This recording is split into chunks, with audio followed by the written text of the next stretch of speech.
Just how fragile is a ceasefire with Iran? Well, today Israeli Prime Minister Benjamin Netanyahu says a ceasefire, quote, could turn on a dime, end quote. That's according to multiple Hebrew media reports. Prime Minister Netanyahu also said that Israel supports President Trump's decision to impose a naval blockade on Iranian ports.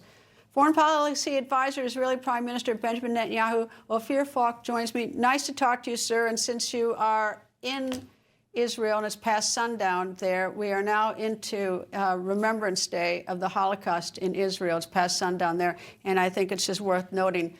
It's a day that we should all recognize. Thank you. Thank you, Greta. Absolutely.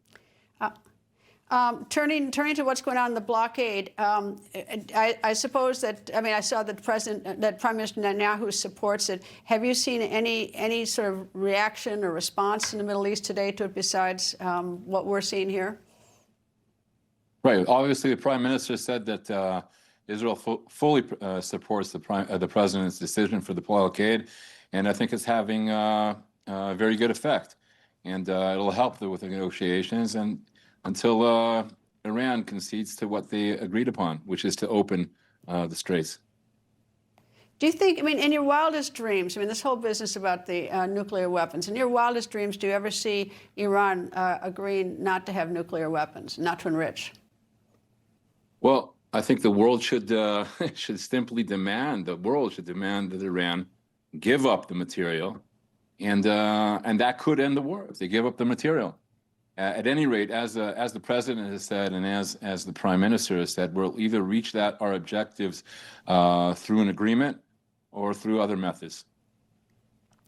Well, I'd be better if I were an optimist than a pessimist, but I go back to October when the agreement was made with Hamas, and step 2 was that it would abandon its weapons. Well, we're now in April, and Hamas has not given up its weapons. You know, these people, these people who are such militant zealots, they agree to things, but they don't follow through. So, you know, there's no history of agreement. Yeah, you're absolutely right, Greta. They always lie. Iran always lies, and if you don't hold them accountable to what they committed to, they'll lie again and again and again. We've seen that for 47 years. 47 years they've been saying, they've been calling death to America, death to Israel, and they've killed thousands of Americans and Israelis and tens of thousands of Iranians on their streets. And whenever they had to commit or were forced to commit to something, they would simply commit and then lie about it. That's their history. So many people, I mean, everyone I talk to, with the exception of a few countries, say that Iran cannot have a nuclear weapon. It's just unacceptable. The world can't be catastrophic. And then when I ask them what the solution is, they say diplomacy or mediation. And I think to myself, we've been trying. I mean, like, why is it that they think? Why do you think they think we can talk Iran out of a nuclear weapon? Well, I think perhaps we have a different situation now because Iran is weaker than they've ever been, and Israel and the United States, of course, is stronger than we've ever been. We've hit Iran like they've never been hit for about 40 days. We've taken out all of their key leadership, the regime's leadership. We've taken out thousands of their missiles. We've taken hundreds of their launchers and their key nuclear scientists, and they are more or less on their knees now. This is the point where they have to decide: do they agree to give the material and the other demands, or we'll do that in other means, just like the President has been saying. The protesters were out in December and January, and they were asking for the help from the United States.